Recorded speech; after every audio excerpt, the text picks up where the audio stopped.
오늘 본문은 예수님이 행하신 일과 또 예수님이 제자들에게 가르치신 하나님의 말씀을 들은 세례 요한의 제자들이 이것을 감옥에 갇혀 있는 세례 요한에게 전해주자 세례 요한이 궁금증을 가지게 됩니다. 그래서 세례 요한이 다시 자신의 제자들을 예수님께 보내서 자신이 궁금한 것을 질문하고 예수님은 그 질문에 대해서 답변을 해주시는 장면이 오늘 본문에 기록이 되어 있는 것이죠. 세례 요한이 예수님께 궁금증을 가지고 질문한 것이 무엇입니까? 3절을 보면 예수께 여짜오되 오실 그이가 당신이오니까 우리가 다른 일을 기다리오리까 이렇게 질문을 합니다. 분명 성경은 세례 요한에 대해서 이사야 선지자를 통해서 주님이 오실 길을 예비하는 외치는 자의 소리라고 그렇게 예언하였습니다. 그런데 오늘 본문의 질문은 그렇게 우리 주님 예수님이 오실 길을 준비하는 외치는 자의 소리라고 일컬음을 받을 이 세례 요한조차도 연약한 인간인 것을 보여줍니다. 분명 세례 요한은 예수님께 세례를 베풀 때 하늘이 열리고 비둘기 같은 성령이 예수님께 임하고 또 하늘로부터 하나님의 음성이 들렸던 것을 직접 목격했습니다. 그러니까 목격했고 들었던 것이죠.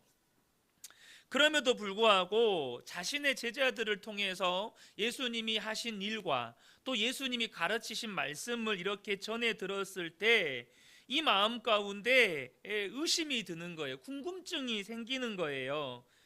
이분이 정말로 오실 메시아인지 아니면 다른 분을 기다려야 되는 건지, 세례 요한 안에도 이 예수님에 대해서 진짜 메시아인가?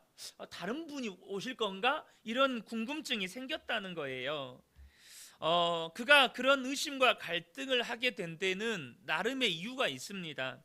무엇보다 그가 이해했던 메시아는 어떤 분이었냐면 불로 세례를 베풀고 알곡과 쭉정이를 가르칠 분이었어요. 실제로 세례 요한이 이 예수님 오실 메시아에 대해서 선포했던 말씀을 보면 마태복음 3장 11절 12절 보면 나는 너희로 회개하기 위하여 물로 세례를 베풀거니와 내 뒤에 오시는 이는 나보다 능력이 많으시니 나는 그의 신을 들기도 감당하지 못하겠노라. 그는 성령과 불로 너희에게 세례를 베푸실 것이요 손에 키를 들고 자기의 타작마당을 정하게 하사 알곡은 모아 곳간에 들이고 쭉정이는 꺼지지 않는 불에 태우시리라. 이렇게 세례 요한은 메시아를 이해했고 그렇게 또 제자들에게 가르쳤습니다. 물론 이 말씀은 장차 다시 오실 예수님이 행하실 심판에 대한 직접적인 예언의 말씀이기도 합니다. 그러나 세례 요한은 예수님이 오시면 곧바로 그렇게 행하실 거라고 이해를 한 것 같아요. 그래서 그가 이해한 메시아라면 손에 키를 들고 마치 어떤 심판의 행위를 통해서 진짜 믿는 알곡과 거짓으로 믿지 않는 쭉정이들을 완전히 가르고 믿지 않는 이 자들을 심판하시는 무서운 심판자 하나님, 심판주 메시아, 그렇게 오셔야 되는데 지금 예수님을 보면 너무나도 온화하게 사람들을 가르치실 뿐만 아니라 또 놀라운 막 치유 사역을 행하시는 거예요.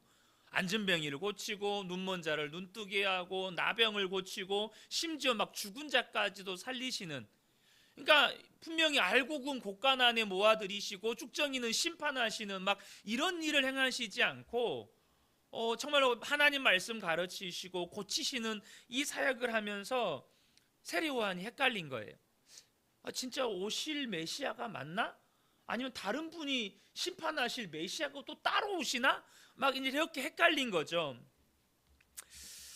이런 세례 요한의 모습은 우리가 믿음을 가지고 인생을 살아갈 때 누구나 겪을 수 있는 의심이나 믿음의 갈등에 대해서 우리가 어떤 태도를 취해야 하는지를 가르쳐주는 본이 됩니다. 먼저 이러한 세례 요한의 모습이 우리에게 가르쳐주는 것은 뭐냐면 우리가 인생을 살아갈 때 하나님께서 내 삶에 허락하신 일들로 인해서 하나님에 대해서 의심이 들거나 또 하나님의 말씀이 잘 해석이 안 되고 이해가 안 돼서 하나님이 의심이 들거나 우리 안에 믿음의 갈등이 일어나고 여러 가지 의문이 생기는 것이 불신앙이거나 이상한 일이 아니라 지극히 정상적인 일이라는 거예요. 하나님이 하신 일을 보고 의문을 가지는 것, 혹은 내 안에 잘 이해가 안 되고 해석이 안 돼서 어떤 믿음의 갈등을 하는 게 불신앙이거나 부끄러운 일이 아니라는 것입니다. 여러분, 인생을 산다는 것은요, 내가 알지 못하는 것을 끊임없이 배워가는 것입니다. 또한 우리의 믿음이 계속해서 성장해 가는 과정입니다. 그런데 여러분 보세요. 의문을 가지지 않고 배우는 사람이 있습니까? 의문을 가지지 않고 배우는 사람은 없습니다. 또한 믿음의 갈등, 그러니까 어떤 내면의 갈등과 삶의 고난이나 아픔이 없이 성장하는 사람도 없습니다.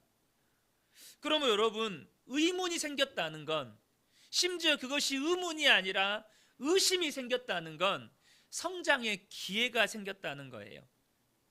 내가 지금 알지 못했던 하나님에 대해서 더욱 깊이 알아갈 수 있는 기회가 생겼다는 것입니다. 믿음의 갈등이 생겼어요. 내 안에 그 믿음의 갈등으로 해서 몇 날 며칠을 막 고민을 해요. 이 말씀에 순종해야 되나 말아야 되나, 순종하면 내가 실패할 것 같고 순종 안 하자니 괴롭고 내 안에 막 믿음의 갈등이 생겼어요. 그것은 내 믿음이 성장할 기회가 생겼다는 거예요. 그러면 여러분, 저와 여러분이 말씀을 대해서 이게 이해가 안 되고 내 삶에 이 말씀을 접목하자니 도무지 이 말씀 앞에 아멘이 안 되고 이게 맞나 틀리나 막 내 안에 갈등이 생기고 또 내 안에 어떤 삶에 어떤 하나님이 허락하신 일들로 인하여서 도무지 그 하나님이 왜 이 일을 내 삶에 허락하셨는지 이해도 안 되고 답답하기만 하고 그런 어떤 의문과 믿음의 갈등이 생겼을 때 어떻게 해야 되냐는 거예요. 세례 요한의 모습이 우리에게 해답을 준다는 것입니다. 세례 요한이 어떻게 했습니까? 예수님께 질문했다는 것입니다. 예수님께 질문했다는 거예요. 그 말은 우리도 하나님 앞에 나가서 질문해야 된다는 것입니다. 하나님 앞에 나아가서 하나님, 이 말씀이 도대체 나에게 뭘 순종하라는 것입니까? 도대체 하나님, 내 삶에 이 일을 허락하셨는데 도대체 나보고 어떻게 하라는 것입니까? 내가 어떻게 반응하는 것이 하나님이 기뻐하는 것입니까? 도대체 나는 여기에서 어떻게 하나님 앞에 순종해야 하는 것입니까? 그렇게 질문하라는 거예요. 여러분, 말씀을 읽다가 의문이 생기면 어떻게 하십니까? 설교를 듣다가 의문이 생기거나 혹은 그 설교의 말씀이 되게 내 마음을 불편하게 해요. 여러분, 그때 어떻게 하십니까? 이번 한 주간 삶의 현장에서 여러분 안에 혹 믿음의 갈등이 일어났다면 그 갈등이 일어난 문제들에 대해서 여러분 어떻게 반응하셨습니까? 이때 몇 가지 어리석은 반응이 있는데요. 먼저는 그냥 고민하지 않고 아무 생각 없이 덮고 지나가는 겁니다. 아무 그냥 고민도 않고 뭐 될 대로 되라지, 뭐 또 별일 있겠어, 그냥 아무 생각도 없이 그것에 대해서 하나님께서 왜 내 삶에 이 일을 허락하셨는지, 이 상황에서 하나님은 내게 왜 이 말씀을 내게 주셨고 이 말씀으로 인해서 내 안에 고민하게 하시는지 고민도 해보지도 않고 그거 가지고 하나님 앞에 그 말씀이나 그 삶의 상황들을 가지고 나아가서 뭐 질문해보지 않고 그냥 넘어가는 거예요. 또 다른 두 번째 어리석은 반응은 뭐냐면 원망하고 불평하는 겁니다. 원망하고 불평하는 거예요. 그냥 입술에서 하나님 왜 그러세요? 내가 뭘 잘못했다고 하나님이 이러십니까? 하나님 도대체 여기서 나보고 어떻게 감사하라는 말입니까? 이게 말이 됩니까? 그냥 원망하고 불평하고 혹은 사람을 향하여서 원망하고 불평하고 내 안에 있는 울분을 그 사람에게 막 쏟아내고 그러는 것이죠. 여러분, 그렇게 하시면 안 된다는 겁니다. 어떻게 하라고요? 하나님께 질문하시라는 겁니다. 당장 여러분 말씀을 듣다가, 성경을 읽다가, 혹은 설교를 듣다가 이해가 되지 않거나 해석이 되지 않거나, 혹은 말씀 때문에 믿음의 갈등이 일어난다면 저에게 오셔서 물어보세요. 혹시 저에게 오는 게 부담이 되시면 순장님 찾아가서 물어보세요. 순장님 찾아가서 물어보는 것도 부담스러우시면 하나님 앞에 엎드리세요. 하나님, 제가 어떻게 해야 됩니까? 나에게 뭘 말씀하시려고 이 일을 허락하신 겁니까? 도대체 이 말씀, 나는 어떻게 하나님 이 말씀 앞에 반응해야 하는 것입니까? 여러분, 예수님은요, 세례 요한의 질문을 들었을 때 제자들을 통해서 이제 세례 요한의 제자들이 와서 질문을 하잖아요. 그때 예수님이요, 야, 너는 나의 길을 준비할 자로 택함을 받고도 아직도 내가 메시아인지를 제대로 깨닫지 못하면 어쩌자는 거냐? 여러분, 이렇게 하지 않으셨습니다. 세례 요한의 질문에 대해서 예수님이 친절하게 답변해 주셨어요. 무엇을 말씀하시는 겁니까? 여러분, 목사인 저조차도요, 우리 성도님들이 성경을 읽다가 도저히 잘 이해가 안 되고 의문점이 생겨서 저에게 질문을 하거나, 혹은 어떤 신앙의 고민이나 삶의 문제 때문에 저에게 어떤 질문을 해오거나 상담을 요청해 오면 여러분, 기쁘고 즐겁습니다. 기쁘고 즐거워요. 그리고 그런 의문이나 고민이 풀어지면 꼭 내 문제가 해결된 것처럼 기쁩니다. 하물며 우리 하나님은 어떠실까요? 여러분, 여러분이 하나님의 말씀에 대해서 의심을 하게 되고, 혹은 의문을 가지게 되고, 혹은 어떤 그런 이해되지 않는 말씀이나 삶의 어떤 상황과 환경들 때문에 믿음의 갈등을 한다고 해서 하나님 저와 여러분을 책망하시거나 야단치시는 하나님이 아니십니다. 그것을 여러분 이해하시는 하나님이세요. 오히려 그런 의심과 그런 의문과 그런 믿음의 갈등을 하고 있는 것 자체를 기특하게 보십니다. 여러분, 아주 갓난 아이는요, 갈등이 없고 고민이 없습니다. 그런데 아이들이 조금씩 자라면서 뭔가 의문을 제기해요. 저는 지금도 저희 그 큰아이가 저한테 그때 질문했던 때를 잊혀지지가 않은 하나의 장면이 지금도 있어요. 그게 뭐냐면, 제가 첫 사역했던 교회에서 이제 체육대회를 했는데, 이제 체육대회에서 경기를 뛰고 막 발에 땀이 나서 발이 더우니까 신발을 벗고 있었어요. 그래서 신발을 벗고 맨발로 발을 식히고 있었는데, 저희 하은이가 그때 4살, 5살 이때 정도 됐는데, 이제 아빠가 신발을 벗고 있으니까 저도 신발을 벗고 사방을 뛰어다니는 거예요. 그러니까 양말이 시커매지지 않겠어요. 그러니까 제가 저희 아이한테 그랬어요. 하은아, 신발 벗지 말고 신고 다녀야지, 이렇게 말을 했는데, 이 아이가 그런 질문을 하는 거예요. 아빠는 왜 벗었는데요? 이 질문을 하는 거예요. 아빠는 왜 벗었는데요? 저는 그때 4살, 5살 아이가 뭔가 의문을 가지고 저한테 질문한다는 게 너무 신기했어요. 얘가 언제 이렇게 컸지? 언제 이런 것을 질문할 수 있는 어떤 이런 자아와 생각한 사고가 자랐지? 이런 생각을 하게 됐던 기억이 있어요. 지금도 그 기억이 생생한데, 여러분, 하나님의 말씀 앞에 의문을 가지고 하나님께 질문한다는 건 뭘 의미하는 겁니까? 우리의 신앙이 자라고 있다는 뜻입니다. 우리의 믿음이 자라고 있다는 뜻이에요. 여러분, 신앙이 어린아이 같으면요, 질문도 안 해요. 누가 기도합니까? 믿음이 자란 사람이 기도하는 거예요. 어떤 삶의 문제가 있어요. 그 문제를 가지고 기도하는 사람은 어떤 사람입니까? 그 믿음이 자랐기 때문에 기도하는 거예요. 여러분, 죄송한 말씀이지만 지금 기도하지 않는 분들이 계시다면 신앙이 어린아이 상태인 거예요. 하나님께 질문하지 않고 있다. 신앙이 어린아이 상태인 거예요. 그런데 지금 내 삶의 문제나 내가 이해되지 않는 말씀이나 혹은 도무지 해석이 안 된 삶의 상황들을 가지고 하나님 앞에 나아가서 질문하고 기도로 씨름하고 있다. 그 말은 뭔 말이죠? 나의 믿음이 자라고 있다는 뜻입니다. 하나님은 질문하는 거 좋아하십니다. 그리고 그 질문에 응답하십니다. 그러므로 여러분, 의문이 생기거나 의심이 생기거나 믿음의 갈등이 생길 때 그냥 덮어놓고 지나가지 마세요. 그냥 그것을 덮어놓고 지나가지 말고 하나님 앞에 가지고 나와서 풀어놓으시라는 겁니다. 하나님께 질문하라는 겁니다. 세례 요한이 질문합니다. 당신이 메시아입니까? 아니면 다른 메시아를 기다려야 합니까? 이것은 세례 요한에게 너무 중요한 문제였습니다. 자기가 도무지 내가 믿고 있는 예수님이 맞나? 아닌가? 다른 메시아를 기다려야 되나? 질문했다는 거예요.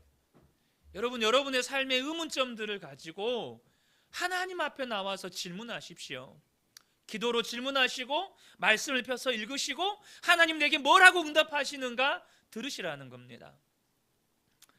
예수님의 답변 또한 우리의 신앙에 있어서 중요한 메시지를 던져주는데요. 4절부터 6절을 보겠습니다.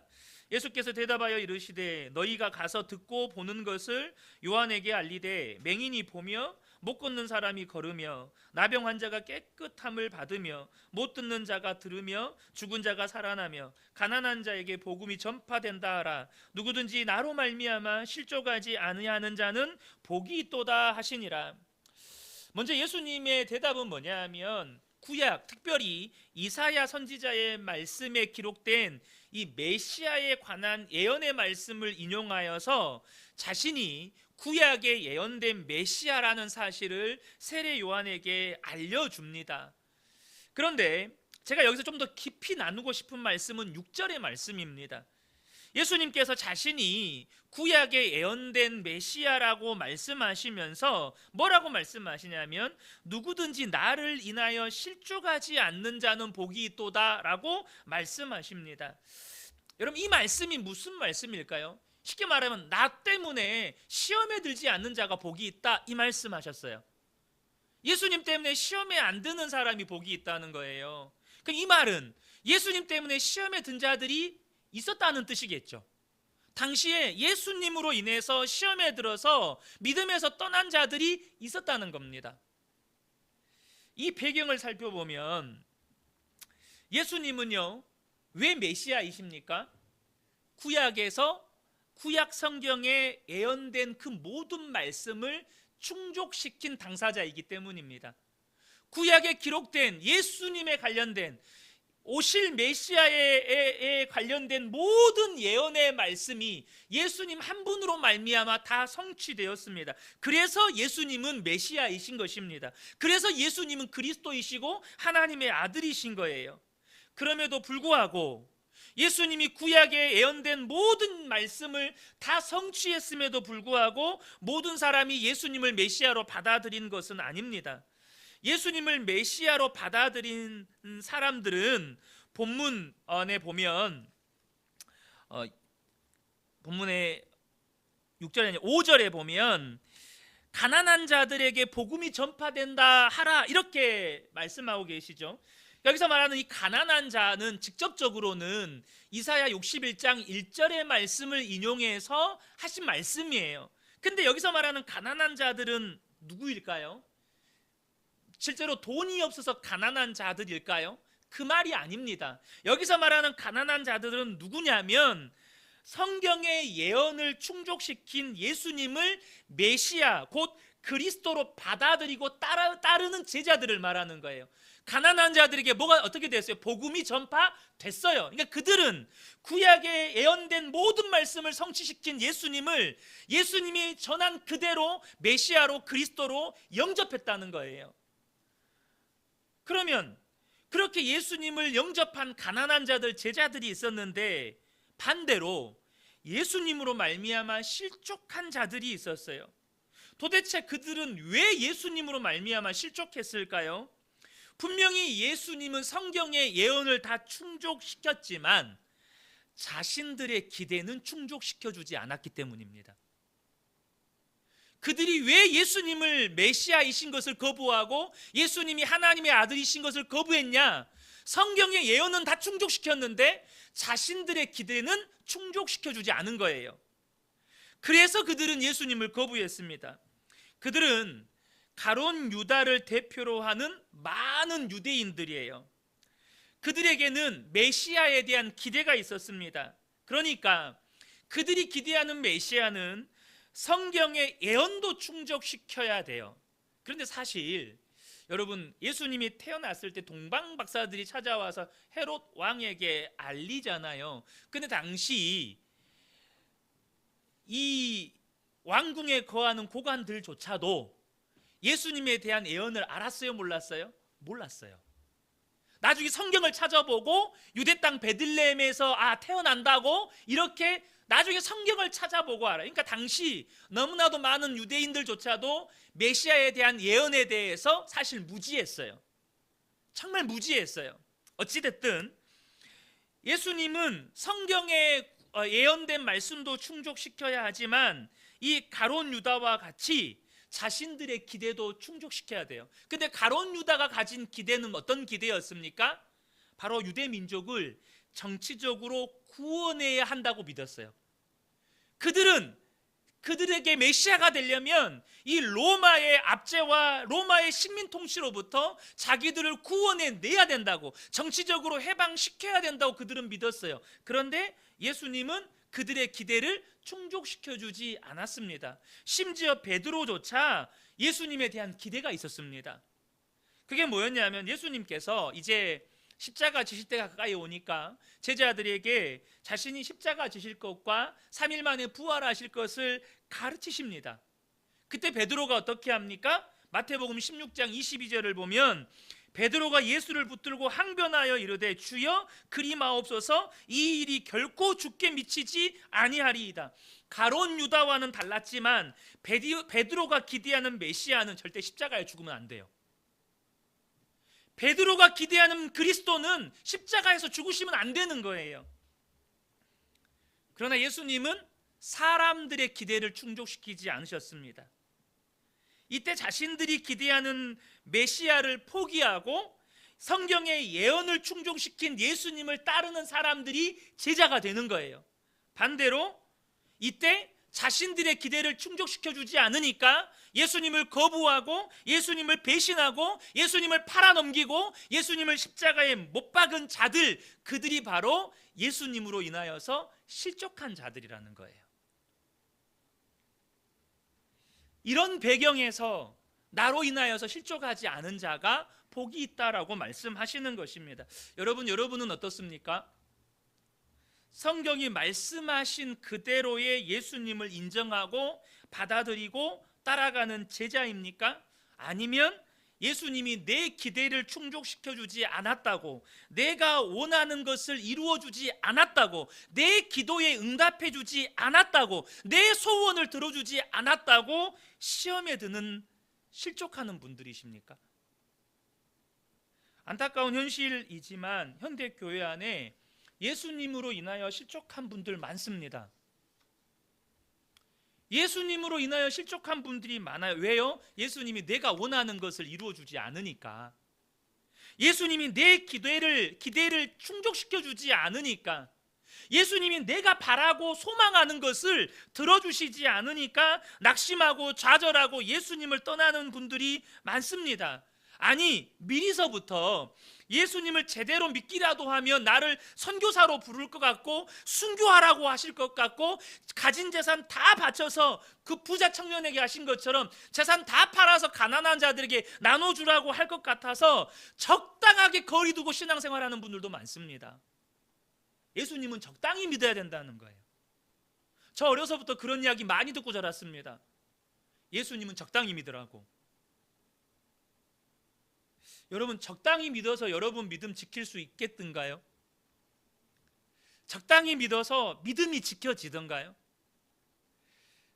앞서도 말씀드렸지만 예수님을 믿다가 의심이 들 수도 있고 하나님의 말씀이나 우리의 삶에 일어난 일들이 잘 이해가 안 되고 해석이 안 돼서 의문을 가질 수도 있고 믿음의 갈등을 할 수도 있습니다.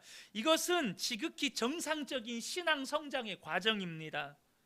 그런데 이때 저와 여러분이 실족의 길로 들어서느냐 믿음의 성장으로 나아가느냐, 이때가 여러분 중요한 갈림길에 서 있다는 사실을 아셔야 합니다.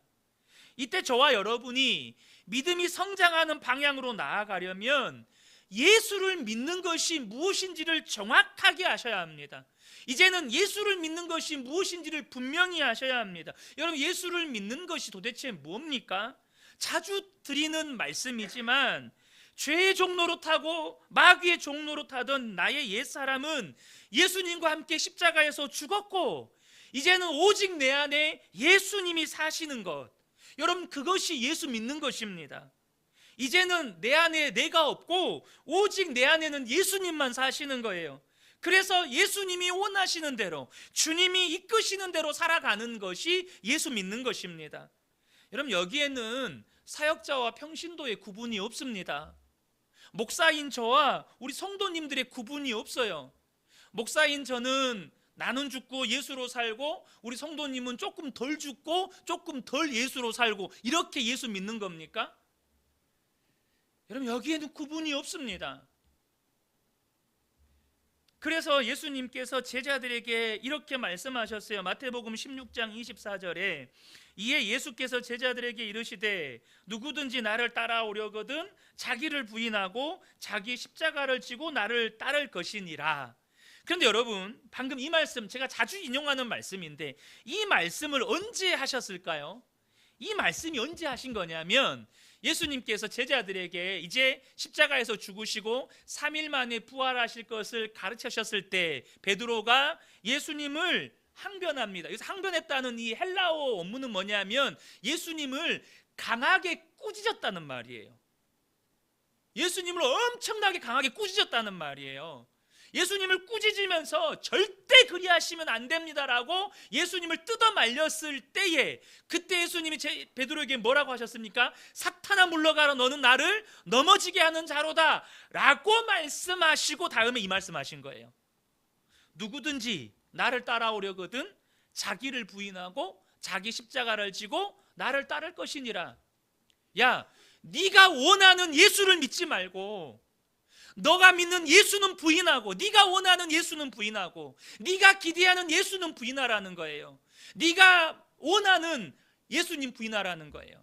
예수님은 내가 원하는 거 들어줘야 되고, 내가 기도하는 건 반드시 응답해줘야 되고, 내 마음의 소원은 예수님이 다 들어줘야 되고, 그거 다 못 박으라는 거예요. 그거 부인하라는 거예요. 그리고 자기 십자가를 지고 예수님을 따르라는 것입니다. 예수님이 메시아이시고 그리스도가 되신 것은 성경의 예언을 충족시켰기 때문이지 나의 기대와 소원을 충족시켰기 때문이 아닙니다. 여러분, 동의하십니까?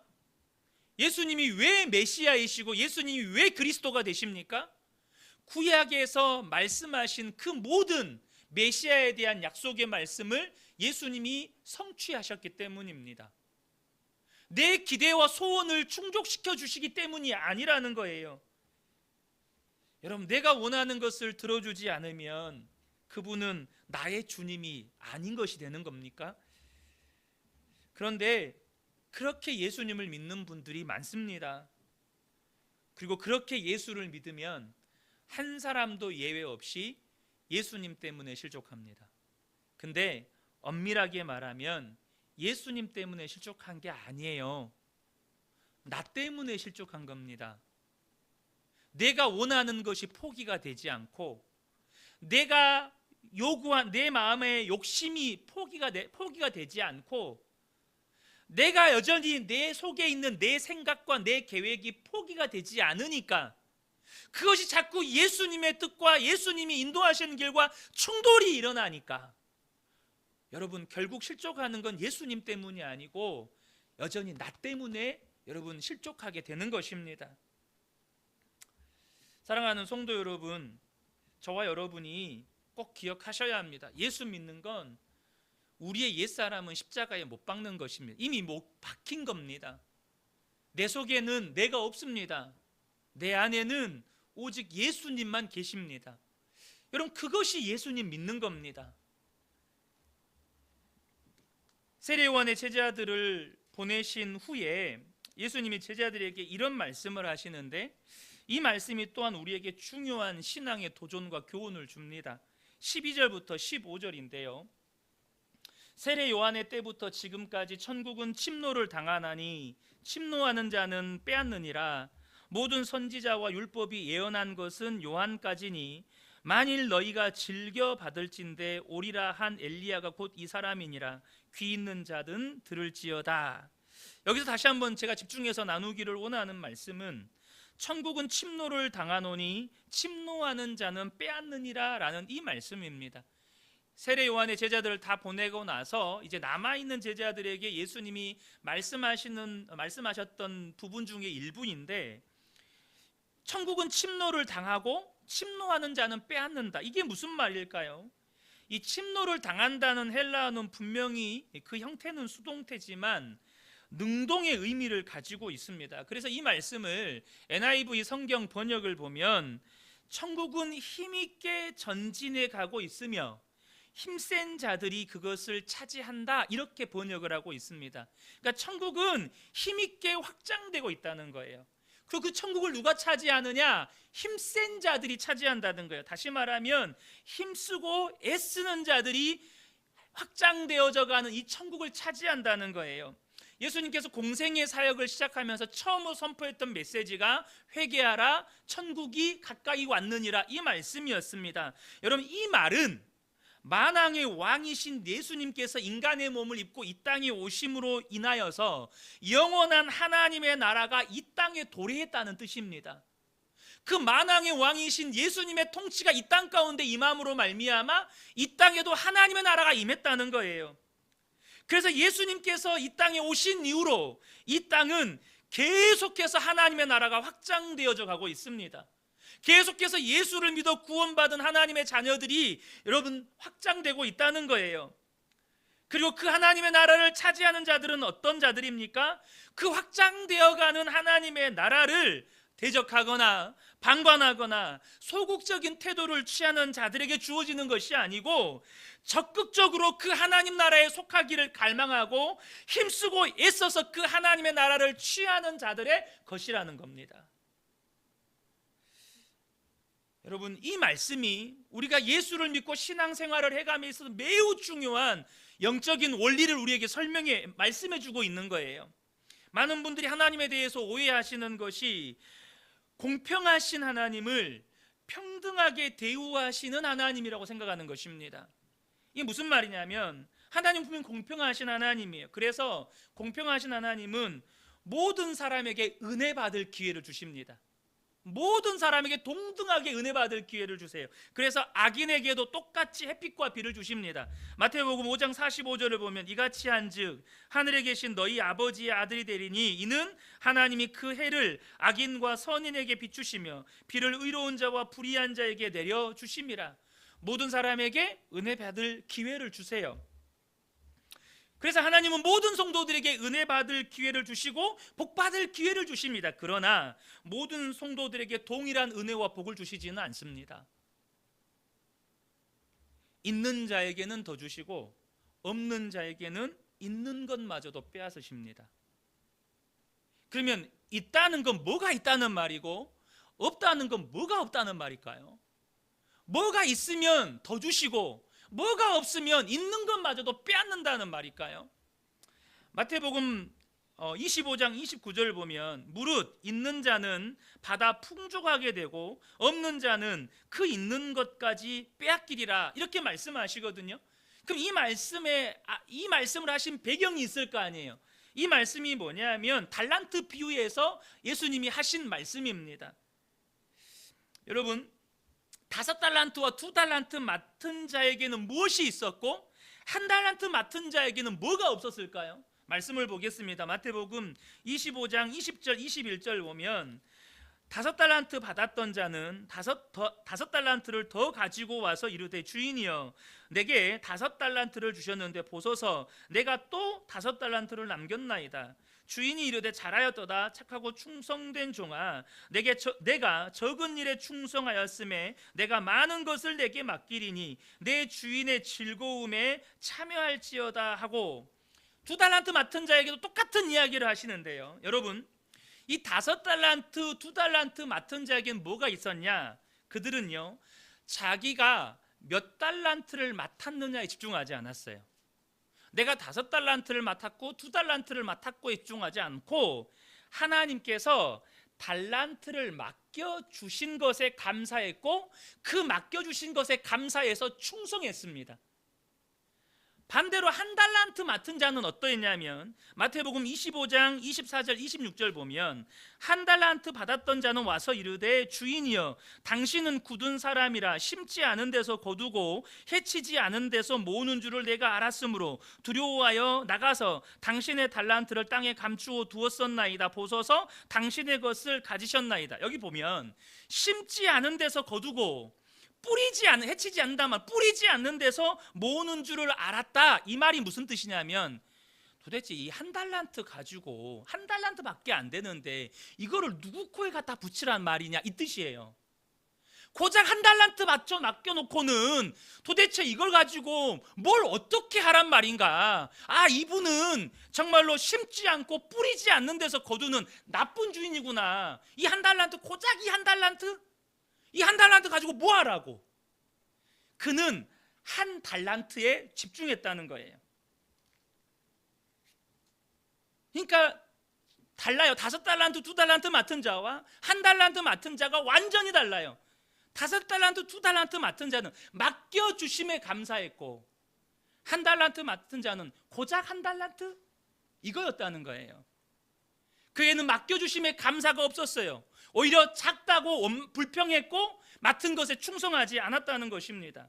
나아가 그들이 주인이 왔을 때 그들의 반응을 보면 5달란트, 2달란트 맡은 자는 주인과 다시 만날 날을 고대하고 사모했습니다.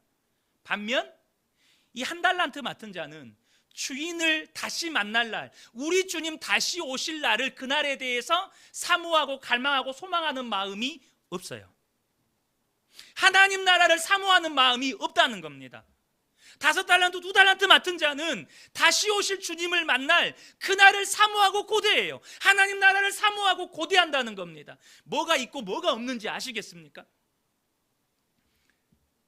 그래서 주님이 어떻게 말씀하시죠? 마태복음 25장 28절에 그에게서 그 1달란트를 빼앗아 10달란트 가진 자에게 주라.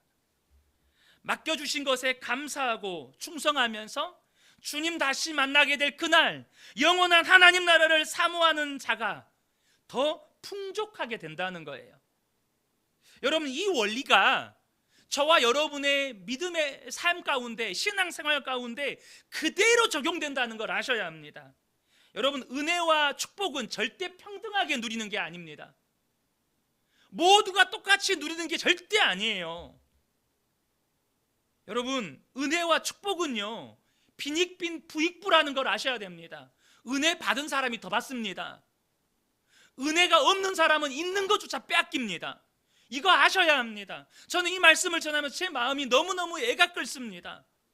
여러분, 은혜는요 사모하는 자가 더 받습니다. 더 많이 받는 자가 더 받습니다. 더 갈망하는 자가 더 받아요. 그런데 은혜에 대해 아무 생각도 없고 사모함도 없고 갈망도 없어요. 그저 예배 시간에 자리만 지키고 앉아 있어요. 그러면요 있는 것도 빼앗깁니다. 저는 그래서 오늘 본문 14절 보면 너희가 즐겨 받을진대라는 말씀이 있죠. 여러분, 하나님의 약속의 말씀은 즐겨 받는 것입니다. 즐겨 받는 거예요. 15절에도 귀 있는 자는 들을지어다. 하나님 말씀을 들으라는 거예요. 이 말씀이 이 같은 맥락에서 예수님께서 하신 말씀이라는 거예요. 여러분, 은혜에 대해서, 하나님 나라에 대해서 소극적인 태도를 취하시면 안 됩니다. 은혜 받기 원한다면서, 하나님께 쓰임 받기 원한다면서, 현재 내가 겪고 있는 시험과 고난을 극복하기 원한다면서, 성령 충만하기를 원한다면서 기도하지 않고, 예배에도 잘 참석하지 않고, 예배에 참석하더라도 간절함과 사모함도 없이 자리만 지키고 있고, 여러분, 제가 그런 모습을 볼 때마다 정말 제 속에서 애가 끓습니다. 왜요? 있는 은혜까지도 빼앗길 거니까. 예수님의 말씀에 의하면 있는 것도 빼앗긴다는 거예요. 하나님의 나라를 여러분 수동적으로 바라보시면 안 됩니다. 정말 힘센 자들이 힘쓰고 애써서 하나님의 나라는 침노하는 거예요. 내가 그것을 취하는 것입니다. 여러분, 은혜는 취하는 거예요. 저는 어찌하든지 우리 성도님들에게 은혜가 부어지기를 간절히 사모하는 마음으로 말씀을 전하고 우리 성도님들을 위해서 기도할 겁니다. 그러나 여러분이 취하셔야 합니다. 여러분이 취하셔야 돼요. 특별히 한 달란트 맡은 자의 교훈을 기억하셔야 되는데요, 한 달란트 맡은 자에게 이 한 달란트가 있었어요. 다시 말하면 은혜가 있었습니다. 그런데 이 한 달란트 맡은 자에게 한 달란트는 고작 한 달란트였어요. 그런데 여러분, 금 한 달란트가 얼마인 줄 아십니까? 금 33kg입니다. 돈으로 계산해 보실랍니까? 금 33kg, 우리나라 돈으로 수십억입니다. 여기서 금 한 달란트라고 하나님께서 여기에다가 표현하신 이유는 그 한 달란트가 절대 작은 은혜가 아니라는 거예요. 우리가 한 달란트처럼 보이는, 내가 보기에는 사소해 보이고 보잘것없어 보이는 은혜가 여러분 상상할 수 없는 값진 은혜라는 거예요. 여러분, 우리가 예수 믿고 구원받아서 하나님의 자녀가 된 것이 여러분 사소해 보입니까? 저와 여러분을 하나님의 자녀 삼으시기 위해서 예수님은 십자가에서 죽으셔야만 했습니다. 여러분, 그것이 사소한 은혜입니까? 그것이 보통 은혜입니까? 2000년이란 시간을 넘어서 십자가의 복음이 저와 여러분에게 도달했습니다. 그게 사소한 은혜입니까? 저와 여러분 예수 믿게 하시기 위해서 100여 년 전에 수천의 선교사를 이 땅에 보내셔서 여러분 복음의 피를 뿌리게 하셨습니다. 그게 작은 은혜입니까? 얼마나 놀라운 은혜를 저와 여러분이 받았는지를 아셔야 합니다. 그런데 저와 여러분이 은혜에 대해서 소극적으로 방관자적인 태도를 취하고 있으면 여러분 기억하셔야 합니다. 기도가 없으면 은혜 빼앗깁니다. 말씀을 사모하지 않으면 여러분 안에 있는 은혜 다 빼앗깁니다. 정말로 간절히 하나님의 은혜를 사모함으로 취하지 않으면 여러분 은혜를 지키는 게 아니고요, 있는 은혜를 빼앗긴다는 거예요. 그래서 슬피 울며 이를 갈미 있다는 거예요.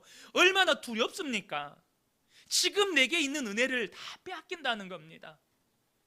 여러분, 기도를 하시더라도 정말 하나님 앞에 간절히 부르짖어 기도하셔야 합니다. 말씀을 보더라도 정말로 간절히 사모하는 마음으로 말씀을 보시고, 설교를 들을 때에도 정말로 오늘도 내게 무슨 말씀을 주실지 기대하고 사모하는 마음으로 여러분 들으셔야 합니다. 천국은 침노하는 자의 것입니다. 그러므로 여러분 은혜를 사모하십시오. 더욱 은혜를 사모하시고 더욱 은혜를 갈망하십시오. 기도를 하더라도 뜨겁게 간절히 기도하시고, 말씀을 받을 때도 예수님 말씀하신 것처럼 즐거움으로 받으라는 겁니다. 즐거움으로. 그리고 내게 주신 그 달란트, 내게 주신 은혜, 내게 주신 사명 충성하는 것입니다. 그러면 하나님이 더 주십니다. 풍성하게 부어주십니다. 여러분, 저는 우리 근혜교회 모든 성도님들이 은혜의 부자가 되셨으면 좋겠습니다. 축복의 부자가 되셨으면 좋겠습니다. 나는 이렇게 은혜 받고 산다. 나는 이렇게 하나님 주신 축복을 누리고 산다.